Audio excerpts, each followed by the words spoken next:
السلام عليكم ورحمة الله وبركاته. أهلا بكم في لقاء جديد على قناة بداية حياة.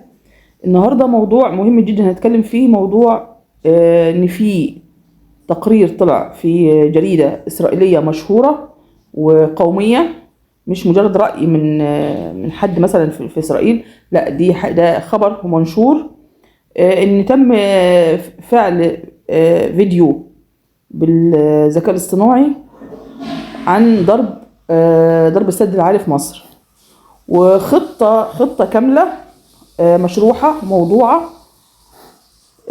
خلال 12 ساعة ازاي هيتدمر السد العالي، حتى لو كان بالذكاء الصناعي، يعني حتى لو كان بالذكاء الاصطناعي، مش خطة واقعية. يعني ازاي خلال 12 ساعة، اول 3 ساعات هيتم فيهم ايه، واخر 3 ساعات هيتم فيهم ايه، وعدد الضحايا هيبقى من مليون، اقل الحد الادنى للضحايا من 1,700,000 والحد الاقصى 10,5 مليون. يعني دي خطة ممنهجة لإبادة الشعب المصري على مرأى ومسمع من الحكومة المصرية والمسؤولين المصريين، ومش عارفة مفيش أي رد فعل، ولا في حتى يعني شجب، ولا أي رفض، ولا كأن الموضوع جاب سيرته خالص، كأن الموضوع ما حصلش. أتمنى من المسؤولين في مصر يطلعوا يردوا، لأن كده ما ينفعش. ده تهديد لو حصل في إسرائيل، لو اتخدش عسكري إسرائيل كانت الدنيا جامت ما قعدتش، لكن احنا عشان يحصل تهديد مباشر، اي نعم ممكن يكون هو حرب اعصاب، بيلعبوا على اعصاب المصريين، الموضوع ده ما يكونش معانا، بس الفكره ان فكره ده تهديد مباشر من اسرائيل للقاده المصريه، لقاده مصر. فاتمنى ان حد يطلع يرد، والجيش المصري يطلع يرد، ومش هنفضل ساكتين بقى نتلقى. احنا قاعدين نتلقى ونستقبل، وما ينفعش دورنا يقف عند حته التلقي. احنا مش مستمعين، لا، لازم يبقى في رد فعل يا جماعه، حتى لو بالكلام.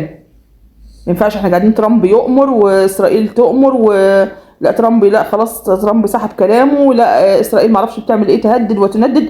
ما ينفعش، احنا مش قليلين، والشعب المصري الجيش بتاعنا مش قليل. المفروض زي ما كان في موقف من القياده المصريه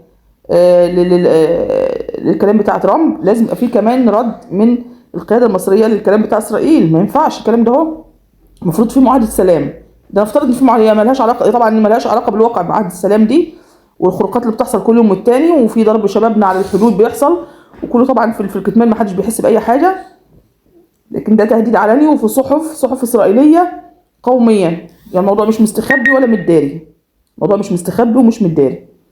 انا اتمنى في الايام الجايه ان شاء الله يكون في رد فعل من القياده المصريه ومن الجيش المصري، وكفايه لحد كده. احنا وصلنا خلاص لمرحله ان احنا خلاص كده داخلين الحرب، يبقى في رد فعل واقعي وشديد وحازم. التخاذل ما ينفعش، خلاص ما عادش التخاذل.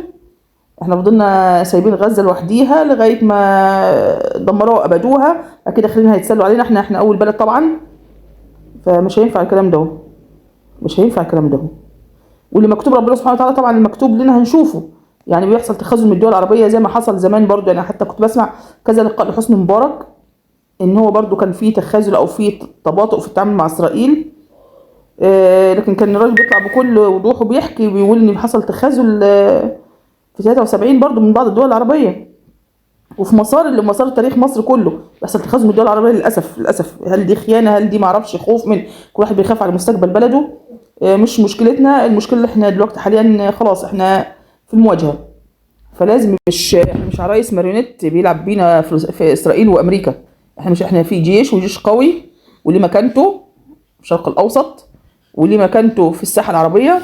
فان شاء الله ننتظر باذن الله في الايام القادمه باذن الله يكون في رد فعل، وان شاء الله ربنا يصلح حال البلاد والعباد باذن الله.